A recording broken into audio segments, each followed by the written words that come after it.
Саламатсыздарбы? Дүйнөнү каптап жаткан коронавирус илдети Кыргызстанга да жайылып, баарыбыздын шаштыгыбызды кетирүүдө.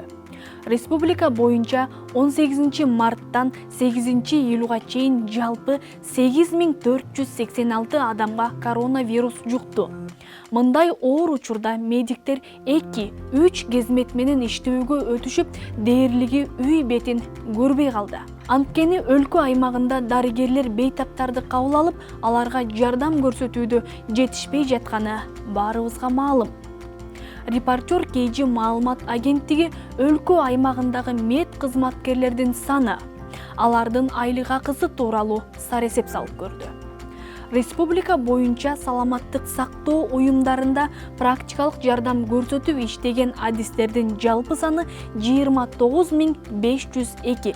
Алардын ичинен 21180 орто медициналык билими бар жана 8322 жогорку медициналык билими бар адистер.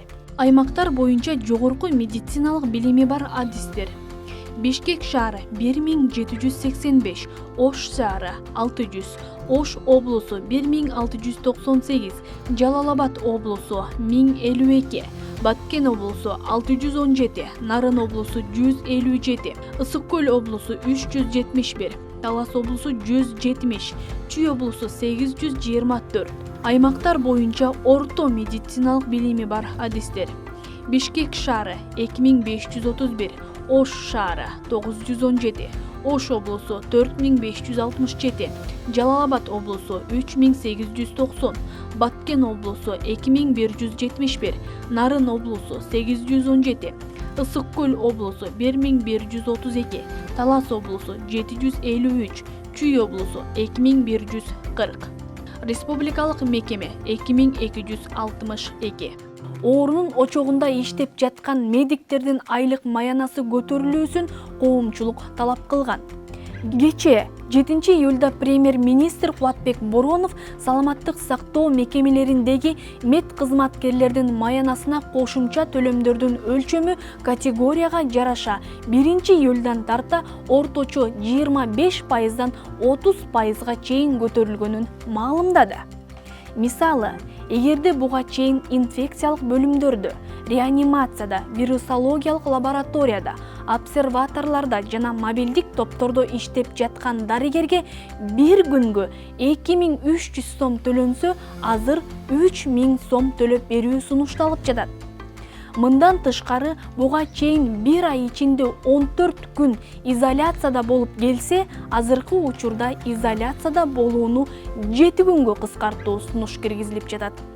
Бирок изоляцияда болгон күндөрүнө мурунку бекитилген тартиптегидей күнүнө 900 сомдон төлөнөт. Ошондо дарыгер орточо 29 күнгө жалпысынан 72 000 сом кошумча төлөм алат.